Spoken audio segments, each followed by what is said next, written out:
Hello friends, welcome to the my channel. Episode की शुरुआत वहीं से होती है जहाँ पिछला एपिसोड खत्म हुआ था।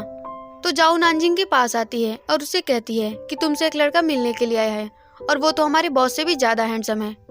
ये सुनकर नानजिंग तुरंत बाहर जाती है। वहीं साउडी नानजिंग का इंतजार कर रहा होता है। तो नानजिंग उससे पूछती है कि तुम मेरे ऑफिस में क्या कर रहे हो। तो साउडी उसे कहता है कि तुम मेरे साथ खाना खाने के लिए चलो। अब साउडी नानजिंग को एक मॉल में लेकर जाता है ताकि वो नानजिंग को कुछ कपड़े दिला सके। अब साउडी नानजिंग को कहता है कि तुम इन कपड़ों में मेरे साथ खाना खाने के लिए नहीं जा सकती, इसीलिए तुम्हें दूसरे कपड़े खरीदना होगा। अब नानजिंग ड्रेस ट्राई तो करती है लेकिन उसे बाहर आने में बहुत ही ज्यादा ऑकवर्ड लग रहा था। तो साउडी उसे खींचकर बाहर लाता है और मिरर के सामने देखकर उसे कहता है कि तुम बहुत अच्छी लग रही हो, लेकिन फिर भी एक कमी है। फिर वो नानजिंग का हेयर स्टाइल भी चेंज कर देता है और उसे एक प्लेस पर लेकर जाता है। वहाँ पे नानजिंग जाकर देखती है कि वहाँ पे तो बहुत सारे लोग होते हैं। अब इतने सारे लोगों को देखकर नानजिंग घबरा जाती है और दौड़कर बाहर आ जाती है। फिर वो साउडी से पूछती है कि तुम मुझे यहाँ लेकर क्यों आए हो। तो साउडी उसे कहता है कि मैंने तुम्हारे लिए ब्लाइंड डेट अरेंज की है। अब नानजिंग उससे पूछती है कि तुमने इतने सारे लोगों को कैसे ढूंढा। तो साउडी उसे कहता है कि मैंने एक ऐप पर तुम्हारा नाम रजिस्टर किया था। अब ये सब सुनकर नानजिंग वहाँ से जाने लगती है। तो साउडी उसे कहता है कि अगर तुमने मेरी बात नहीं मानी तो मैं तुम्हारी मॉम को सब सच बता दूंगा। अब नानजिंग ब्लाइंड डेट के लिए चली जाती है जहाँ वो साउडी के द्वारा अरेंज किए गए डेट से काफी ज्यादा परेशान हो जाती है, क्योंकि उनमें से कुछ लोग तो उससे काफी ज्यादा बड़े भी होते हैं। अब हम लूजिंग को देखते हैं जो कि अपनी फ्रेंड को मैसेज करता है कि सारे फाइल्स रेडी हो गए हैं, तो तुम मेरे घर आकर उसे ले जाना। वहीं उसकी दोस्त तो अपने बॉयफ्रेंड के साथ बिजी होती है, तो वो नानजिंग को फोन करके फाइल्स लाने के लिए बोलती है। ये जानकर नानजिंग काफी ज्यादा खुश होती है और वहाँ से उठकर जाने लगती है। अब साउडी उसे रोकने की कोशिश करता है, तो नानजिंग उसे कहती है कि मुझे बॉस के घर जाना है और आगे से मैं ऐसे ब्लाइंड डेट पर नहीं आऊंगी। ये कहकर वो वहाँ से चली जाती है। अब हम नानजिंग को लूजिंग के घर पे देखते हैं जहाँ वो लूजिंग को आवाज देती है, लेकिन कोई रिस्पांस ना पाकर वो लूजिंग के रूम में जाती है जहाँ बाथटब में उसे एक हाथ दिखाई दे रहा था जो कि काफी ज्यादा डरावना लग रहा था। इससे नानजिंग काफी ज्यादा डर जाती है और साउडी को हेल्प के लिए बुलाती है। तो साउडी वहाँ से गायब होकर नानजिंग के पास पहुँच जाता है। अब नानजिंग साउडी को बाथरूम चेक करने के लिए बोलती है। अब साउडी उसे चेक करता है और नानजिंग को कहता है कि ये तो सिर्फ बेहोश है, क्योंकि इसने रेड बाथ साल्ट यूज किया था, जो देखकर उन्हें लगता है कि वो सुसाइड करने की कोशिश कर रहा था। अब अगले सीन में हम लूजिंग को बेड पर लेटा हुआ देखते हैं जहाँ साउडी नानजिंग को कहता है कि ये काम की स्ट्रेस की वजह से बेहोश हो गया था। और तभी लूजिंग को होश आता है तो वो साउडी से पूछता है कि भला तुम कौन हो। तो साउडी कोई जवाब नहीं देता, लेकिन नानजिंग तो कैजुअली बात करते हुए उसे बताती है कि हम यहाँ फाइल्स लेने के लिए आए हैं। तो साउडी नानजिंग से पूछता है कि भला तुम्हें क्या हो गया, तुम इतना कैजुअली बात क्यों कर रही हो। वहीं लूजिंग साउडी से कहता है कि प्लीज मेरे लिए फ्रिज से खाना लेकर आओ। तो साउडी लूजिंग को चॉकलेट लाकर दे देता है और उसे बताता है कि वो नानजिंग का नेबर है। अब ये दोनों घर जाने लगते हैं जहाँ साउडी नानजिंग से पूछता है कि तुम उसके सामने इतना अजीब बिहेव क्यों कर रही थी, कहीं ऐसा तो नहीं कि तुम उसे पसंद करती हो। तो नानजिंग उसे कहती है कि मैं उसकी बहुत बड़ी फैन हूँ, उसके सारे नॉवेल्स पढ़ती हूँ और इसी तरह से मैं उसे लाइक भी करती हूँ। तो साउडी उससे कहता है कि मैं उस तरीके से लाइक करने की बात नहीं कर रहा हूँ, तुम मुझे ये बताओ कि क्या तुम मुझसे डेट करने के बारे में सोच रही हो। इस पर नानजिंग उसे कहती है कि वो तो मेरा बॉस है, मैं तो उसे डेट करने के बारे में सोच भी नहीं सकती। तो साउडी उसे कहता है कि लगता है कि तुम्हें इस बात का डर है कि तुम उसे इम्प्रेस नहीं कर पाओगी। इस पर नानजिंग उसे कहती है कि तुम मुझे ये बताओ कि अगर मैं तुम्हें इम्प्रेस करने की कोशिश करती तो क्या तुम्हें मुझसे प्यार हो जाता। अब वो साउडी के काफी ज्यादा क्लोज जाती है और उससे पूछती है कि अब बताओ तुम्हें मुझसे प्यार हुआ या नहीं। लेकिन साउडी को काफी ज्यादा ऑकवर्ड लगता है, इसीलिए वो वहाँ से कुछ कहे बिना ही चला जाता है। अब रास्ते में नानजिंग साउडी से कहती है कि प्लीज तुम मेरे लिए ब्लाइंड डेट अरेंज करना बंद कर दो। तो साउडी उससे कहता है कि इस बार मैंने तो अच्छा प्लान बनाया है, तुम मुझे ये बताओ तुम्हारा बॉस राइटर है ना, तो तुम मुझे उसके कुछ नावल लाकर दे देना। अब नानजिंग की मॉम इन दोनों को छुपकर देख रही होती हैं और सोचती हैं कि ये दोनों साथ में वापस आ रहे हैं, कहीं ऐसा तो नहीं कि ये दोनों डेट कर रहे हैं। ये सोचकर वो काफी ज्यादा खुश हो जाती हैं। अब हम साउडी को देखते हैं जो कि बालकनी से नानजिंग को बाहर बुलाता है और उसके बाहर आने के बाद उसे बुक्स लाने के लिए कहता है। अब नानजिंग उसे बहुत सारा बुक लाकर दे देती है जिसे साउडी पढ़ने लगता है, लेकिन नानजिंग बार बार उसे डिस्टर्ब कर रही होती है। तो साउडी उससे कहता है कि क्या तुम आज रात यहीं रुकना चाहती हो। अब ये सुनकर नानजिंग वहाँ से जाने लगती है और साउडी फिर से बुक्स पढ़ने लगता है। अब अगले सीन में हम नानजिंग को देखते हैं जो कि उस ड्रेस को रिटर्न करने के लिए जा रही होती है और तभी उसकी मॉम देख लेती हैं और उससे कहती हैं कि ये तो बहुत ही प्यारी ड्रेस है, तो तुम इसे वापस क्यों कर रही हो। इस पर नानजिंग उन्हें कहती है कि मुझे ये ड्रेस पसंद नहीं आई। तो उसकी मॉम कहती हैं कि जब अगली बार अपने बॉयफ्रेंड के साथ शॉपिंग पर जाओ तो उसे बता देना कि तुम्हें किस तरह के ड्रेस पसंद है। अब नानजिंग क्लियर करते हुए कहती है कि वो मेरा बॉयफ्रेंड नहीं है। तभी साउडी नानजिंग को कॉल करता है जो कि उसे अपने रूम में बुलाता है। अब अगले सीन में हम देखते हैं कि साउडी ने लूजिंग के बारे में इस पूरी इन्फॉर्मेशन निकाल ली थी जिसे उसने बोर्ड पर लिखा हुआ था कि उसे किस तरह की लड़कियां पसंद है। अब वो नानजिंग को कहता है कि तुम तो उनसे पूरी तरह से डिफरेंट हो, इसीलिए तुम्हें प्लास्टिक सर्जरी की जरूरत है। तो अब नानजिंग इरिटेट होकर कहती है कि मैं कोई प्लास्टिक सर्जरी नहीं करवाऊंगी और अगर तुमने मुझे परेशान करना नहीं बंद किया तो मैं तुम्हें तुम्हारी दुनिया में नहीं भेजूंगी। ये कहकर वो वहाँ से चली जाती है और उसके जाने के बाद साउडी कहता है कि अब मुझे क्या करना चाहिए ये मुझे तुमसे पूछने की जरूरत नहीं है। अब नानजिंग अपनी फ्रेंड के साथ ड्रेस को रिटर्न करने के लिए मॉल जाती है जहाँ वो अपनी फ्रेंड से कहती है कि मेरे बॉस को नया असिस्टेंट रखने में कोई दिलचस्पी नहीं है और मुझे तो ये भी लगता है कि कुछ ही दिनों में वो मुझे जॉब से निकाल देंगे। इस पर उसकी फ्रेंड कहती है कि अगर तुम अच्छा करियर नहीं बना सकती तो कम से कम एक अच्छा बॉयफ्रेंड बना लो और मुझे तो ये लग रहा है कि तुम बहुत ही जल्दी किसी के साथ रिलेशनशिप में आने वाली हो। अब वो दोनों वहाँ से चली जाती हैं। इसके बाद हम साउडी को देखते हैं जो कि अपने बेड पर लेटकर बार बार नानजिंग के बारे में ही सोच रहा होता है और इसीलिए वो काफी ज्यादा परेशान हो जाता है। तो वो पानी पीने के लिए बाहर आता है जहाँ उसे नानजिंग के कमरे से उसकी आवाज सुनाई देती है जो कि रूम के बाहर खड़ी होकर ये सोच रही होती है कि वो साउडी को ड्रेस का रिफंड कैसे करेगी। अब नानजिंग खुद से कहती है कि वो ड्रेस का रिफंड साउडी के मुंह पर मार देगी, जबकि साउडी उसकी बातें सुन रहा होता है और वो अचानक से दरवाजा खोल देता है जिससे कि नानजिंग अंदर चली आती है। अब साउडी उसके हाथ से पैसे छीन लेता है तो नानजिंग उसे कहती है कि तुम अब तक यही तो नहीं सोच रहे हो ना कि मुझे अपने बॉस को डेट करना चाहिए। तो साउडी उससे पूछता है कि क्यों, क्या तुम्हें कोई और पसंद है? तो नानजिंग उसे कहती है कि हाँ, लेकिन मैं अभी तुम्हें उसका नाम नहीं बता सकती। अब तुम मेरा मैच मेकर बनना बंद करो। ये कहकर वो वहाँ से चली जाती है। तो साउडी कहता है कि कहीं ये मुझे ही तो नहीं पसंद करने लगी। अब साउडी नानजिंग को खींच के अपने रूम में लेकर जाता है और उससे कहता है कि तुम मुझे ही पसंद करने लगी हो ना, तो ठीक है, अब मैं ही तुम्हारा बॉयफ्रेंड बनूंगा। अगर तुमने ये मुझे पहले ही बता दिया होता कि तुम मुझे पसंद करने लगी हो तो मैं तुम्हें लूजिंग को डेट करने के लिए नहीं बोलता। लेकिन ठीक है, अब मैं ही तुम्हें डेट करूंगा जिससे कि तुम्हें तुम्हारा अनफॉरगेटेबल लव मिल जाए। अब नानजिंग उसे कहती है कि लेकिन मैं तो तुम्हें पसंद नहीं करती। तो साउडी उसे कहता है कि ये तो हो ही नहीं सकता कि तुम मुझे पसंद ना करो। अब नानजिंग उसे कहती है कि मुझे ऐसा क्यों लग रहा है कि तुम मेरे सामने अपना लव कन्फेस कर रहे हो। अब वो साउडी का वीडियो बनाने लगती है और वीडियो बनाते हुए उससे कहती है कि आज तक मुझे किसी ने प्रपोज नहीं किया है और ना ही मैंने किसी को रिजेक्ट किया है। लेकिन ये सब देखकर साउडी को उस पर गुस्सा आता है और वो उसे रूम से बाहर निकाल देता है। अब उसके जाने के बाद साउडी खुद से कहता है कि ये तो हो ही नहीं सकता कि वो मुझे पसंद ना करे। अब हम साउडी को रात में सोते हुए देखते हैं जिसे कि नींद नहीं आ रही होती है और वो सोचता है कि अब तो मुझे कंफर्म करना पड़ेगा कि वो मुझे पसंद करती भी है या नहीं। अब साउडी नानजिंग को चेक करने के लिए उसके रूम में जाता है जहाँ नानजिंग नींद में ही साउडी का नाम ले रही होती है। अब ये देखकर साउडी खुद से कहता है कि ये तो मुझे सपने में देखकर काफी ज्यादा खुश हो रही है। इसका मतलब ये है कि ये भी मुझे पसंद करती है। अब इसके बारे में मैं इसे कल बताऊंगा। अब साउडी अपने रूम में वापस चला जाता है जबकि हम नानजिंग को देखते हैं जो कि अपने सपने में कह रही होती है कि साउडी तुम अपने पैसे लो और अपनी दुनिया में वापस चले जाओ।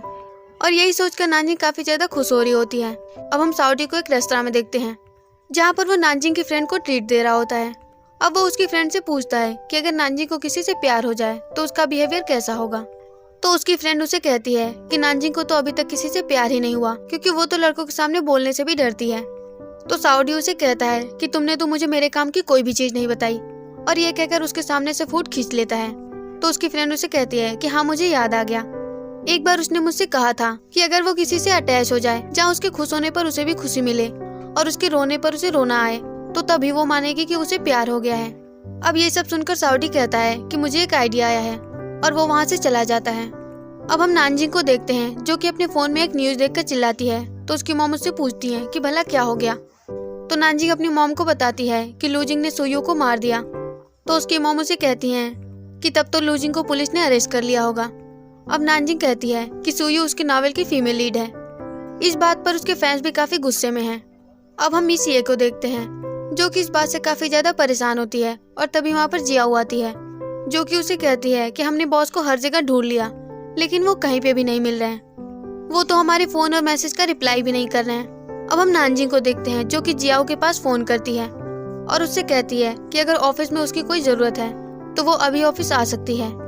लेकिन इस पर जियाओ उसे कहती है कि नहीं, ऑफिस में कोई काम नहीं है। अब हम नानजिंग को काफी ज्यादा परेशान देखते हैं, जो कि लूजिंग के बारे में ही सोच रही होती है और खुद से कह रही होती है कि तुमने सुयू को क्यों मार दिया, क्योंकि नॉवेल में तो तुम उस कैरेक्टर से काफी ज्यादा प्यार भी करते थे, लेकिन तुम उसे नहीं पा सके, इसीलिए तुमने उसे मार दिया। तभी साउडी उसे मैसेज करता है, जो कि नानजिंग को अपने रूम में बुलाता है। अब नानजिंग साउडी के पास जाती है, जहाँ वो नानजिंग को काफी ज्यादा उदास देखती है, जो कि उससे कहता है कि मैं बहुत ही ज्यादा अकेला हो गया हूँ, इसीलिए तुम मेरे साथ बैठकर ड्रिंक करो।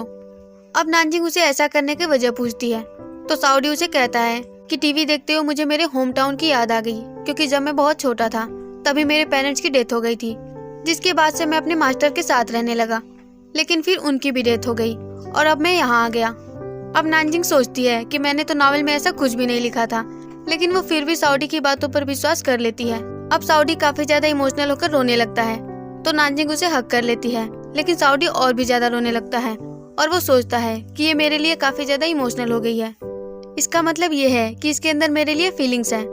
अब नानजिंग उसे कहती है कि मैं भी बहुत ज्यादा सैड हूँ, तो चलो ड्रिंक करते हैं। इस पर साउडी उसे कहता है कि तुम मेरी वजह से इतनी ज्यादा सैड हो ना। तो नानजिंग उसे बताती है कि मैं तो लूजिंग की वजह से सैड हूँ, क्योंकि उसने अपनी नॉवेल के फीमेल लीड को मार दिया, जिसे कि मैं बहुत ज्यादा पसंद करती थी। अब ये सुनकर साउडी कुछ इस तरह से रिएक्ट करता है। अब जब अगले दिन नानजिंग ऑफिस जाती है, तो वो लूजिंग के फैंस को काफी ज्यादा गुस्से में देखती है। अब जब नानजिंग अंदर जाती है, तो उसकी कलीग पार्सल देती है, जिसे वो लूजिंग के ऑफिस में रखने के लिए कहती है। अब नानजिंग उसे ले जाकर लूजिंग के केबिन में रख देती है, और तभी वहाँ पर लूजिंग अपनी फ्रेंड के साथ आ जाता है, और उन दोनों की आवाज सुनकर नानजिंग वहीं पे छिप जाती है, जहाँ लूजिंग की फैन उससे कहती है कि तुम्हारे फैंस तो काफी ज्यादा गुस्से में हैं, आखिरकार तुमने लिखने से पहले मुझे बताया क्यों नहीं। तो लूजिंग उसे कहता है कि तुमने किसी और को डेट करने से पहले मुझे बताया था क्या। अब उसकी फ्रेंड उसे कहती है कि अच्छा तो ये बात है, इसीलिए तुमने अपनी नॉवेल के फीमेल लीड को मार दिया। ये कहकर वो वहाँ से चली जाती है। उसके जाने के बाद लूजिंग खुद से कहता है कि मैं उस कैरेक्टर को फिर से जिंदा कर सकता हूँ, क्योंकि मैं ही तो उसका राइटर हूँ। और तभी उसका पैर नानजिंग के पैर में फंस जाता है और वो नीचे गिर जाता है। अब वो नानजिंग को देखकर पूछता है कि तुम यहाँ क्या कर रही हो। तो नानजिंग नर्वस होकर कहती है कि मैं तो यहाँ पार्सल रखने आई थी। अब वो वहाँ से जाने लगती है, और अब लूजिंग वो पार्सल खोलकर देखता है, जिसमें कि किसी ने बर्ड को मारकर रख दिया था। ये देखकर नानजिंग काफी ज्यादा डर जाती है और उससे कहती है कि ये जरूर किसी फैन ने गुस्से में किया होगा। तो लूजिंग उसे कहता है कि इस बारे में किसी को भी मालूम नहीं चलना चाहिए। इस पर नानजिंग उसे कहती है कि हमें इस बारे में पुलिस को इन्फॉर्म करना चाहिए, वरना हो सकता है कि आपकी जान को भी खतरा हो। तो लूजिंग उसे कहता है कि मेरे तो इतने सारे हेटर्स हैं, अब पुलिस किसे किसे पकड़ेगी। तो नानजिंग उसे कहती है कि ये जिसने भी किया है मैं खुद ही उसे पकड़ लूंगी। तो लूजिंग उसे कहता है कि तुम ये सब कुछ सिर्फ इसलिए करना चाहती हो क्योंकि तुम यहाँ की परमानेंट एम्प्लॉय बनना चाहती हो। इस पर नानजिंग उसे समझाती है कि मैं तो बस ये सब इसलिए करना चाहती हूँ क्योंकि मुझे आपकी सेफ्टी की चिंता है। अब इसी बात को लेकर दोनों में बहस हो जाती है, जहाँ फाइनली लूजिंग नानजिंग की बात मान जाता है और उसे कहता है कि अगर तुमने उसे पकड़ लिया तो मैं तुम्हें यहाँ का परमानेंट एम्प्लॉय बना दूंगा। अब वॉशरूम के अंदर बैठकर नानजिंग सोच रही होती है कि वो आदमी आज रात यहाँ पे जरूर आएगा और तभी वो उसे पकड़ लेगी। अब हम साउडी को देखते हैं, जो कि छाता लेकर बैठा हुआ टीवी देख रहा होता है, और तभी उसके पास नानजिंग का कॉल आता है, जो कि अपनी हेल्प के लिए उसे ऑफिस बुलाती है, लेकिन साउडी उसे मना कर देता है। तो नानजिंग पहले की तरह ही प्रे करके उसे अपनी पास बुलाती है अपनी हेल्प करने के लिए। तो साउडी वहाँ से गायब होकर नानजिंग के पास पहुँच जाता है, जो देखकर साउडी उसे कहता है कि तुम्हें कोई और जगह नहीं मिली थी अपनी हेल्प के लिए बुलाने के लिए। ये कहकर साउडी वहाँ से बाहर जाने लगता है। वहीं जियाओ बाहर खड़ी होती है, जहाँ नानजिंग नहीं चाहती थी कि किसी को भी बाहर पता चले कि वो अंदर एक लड़के के साथ है, इसीलिए वो साउडी को ऊपर उठा लेती है ताकि जियाओ को उसके पैर ना दिखे। अब वो जियाओ से कहती है कि मैं बस थोड़ी देर में बाहर आ जाऊंगी, और जियाओ के जाने के बाद दोनों बाहर आते हैं। अब दोनों छिपकर उस आदमी के आने का वेट करने लगते हैं, जहाँ साउडी चेयर पर बैठने जाता है, लेकिन नानजिंग उसे वहाँ से ले जाती है और उसे अपने पास ही छिपने के लिए बोलती है, और तभी वो आदमी वहाँ पर आ जाता है। अब नानजिंग उसे पकड़ने के लिए जाती है, लेकिन वो अचानक से गिर जाती है। तो साउडी खुद उस आदमी को पकड़ने के लिए जाता है। अब जब नानजिंग नीचे आती है तो देखती है कि साउडी को बहुत ज्यादा चोट लगी होती है। उसे इस तरह से देखकर नानजिंग उसे कहती है कि मैं अभी तुम्हें हॉस्पिटल लेकर जाती हूँ। तो साउडी उसे कहता है कि इसके लिए तो बहुत देर हो चुकी है। इस पर नानजिंग उसे कहती है कि हमारी मेडिकल टेक्नोलॉजी तो बहुत आगे है और तुम्हें बचाने के लिए मैं तुम्हें अपना पूरा खून दे दूंगी। लेकिन साउडी उसे कहता है कि अब तो पहले ही बहुत देर हो चुकी है, और उसकी आंखें बंद होने लगती हैं, जो देखकर नानजिंग रोने लगती है। और तभी साउडी अपनी आंखें खोलता है और उससे कहता है कि मैं तो बस मजाक कर रहा था, लेकिन तुम इतना ज्यादा क्यों रो रही हो? तो नानजिंग गुस्सा करते हुए कहती है कि तुम ऐसा मजाक कैसे कर सकते हो, और वो फिर से और भी ज्यादा रोने लगती है। अब साउडी उसे चुप कराने की कोशिश करता है, लेकिन नानजिंग गुस्से में वहाँ से चली जाती है। तो साउडी उसे मनाने के लिए जाता है और उससे कहता है कि तुम सिर्फ इसलिए रो रही हो ना क्योंकि मैं जिंदा बच गया, तब तो मुझे मर ही जाना चाहिए। लेकिन नानजिंग उसकी बात का जवाब नहीं देती है। अब साउडी उसे मनाने की बहुत ज्यादा कोशिश करता है और फाइनली नानजिंग स्माइल करती है। तो साउडी उसके पास बैठकर उसे कहता है कि मैं तो बस मजाक कर रहा था, लेकिन तुम इसे इतना सीरियसली क्यों ले रही हो? इस पर नानजिंग गुस्से में कहती है कि तुम्हें उन सभी के बारे में सोचना चाहिए जिन्हें की तुम्हारी परवाह है। तो साउडी उससे कहता है कि ठीक है, अब आगे से मैं ऐसा मजाक नहीं करूंगा। इसके बाद हम देखते हैं कि लूजिंग की फ्रेंड नानजिंग से कहती है कि तुम्हें इतना बड़ा रिस्क नहीं लेना चाहिए था, और तो और तुमने तो इसमें अपने नेबर को भी शामिल कर लिया। सोचो कि अगर उसे कुछ हो जाता तो क्या होता। अब नानजिंग वहाँ से जाने लगती है क्योंकि उसे लग रहा था कि उसे जॉब से निकाल दिया गया है, लेकिन मिस ये उसे कहती हैं कि अब तुम्हें परमानेंट एम्प्लॉय बना दिया गया है। अब नानजिंग साउडी के साथ घर जा रही होती है, जहाँ साउडी उससे कहता है कि अब तो तुम्हारी जॉब परमानेंट हो गई, तो अब तो तुम्हें खुश होना चाहिए। इस पर नानजिंग उसे कहती है कि मिस ये ने मुझे रेगुलर स्टाफ बना दिया है, लेकिन लूजिंग इस बात से बिल्कुल भी खुश नहीं है। अब साउडी उससे पूछता है कि क्या तुम्हारे बॉस और मिस ये रिलेशनशिप में है? तो नानजिंग उसे बताती है कि मिस ये का तो पहले से एक बॉयफ्रेंड है। तो साउडी उससे पूछता है कि भला तुम ये सब कैसे जानती हो? तो नानजिंग उसे बताती है कि मैंने एक बार उन दोनों को बात करते हुए सुना था, लेकिन बॉस उन दोनों के रिलेशनशिप से बिल्कुल भी खुश नहीं है। और हमारा एपिसोड यहीं पे खत्म हो जाता है। तो गाइज ये था आज का वीडियो। आई होप आपको ये वीडियो पसंद आई होगी, तो वीडियो को लाइक और चैनल को सब्सक्राइब जरूर कीजिएगा। फिर मिलेंगे अगले एपिसोड के साथ, तब तक के लिए बाय बाय।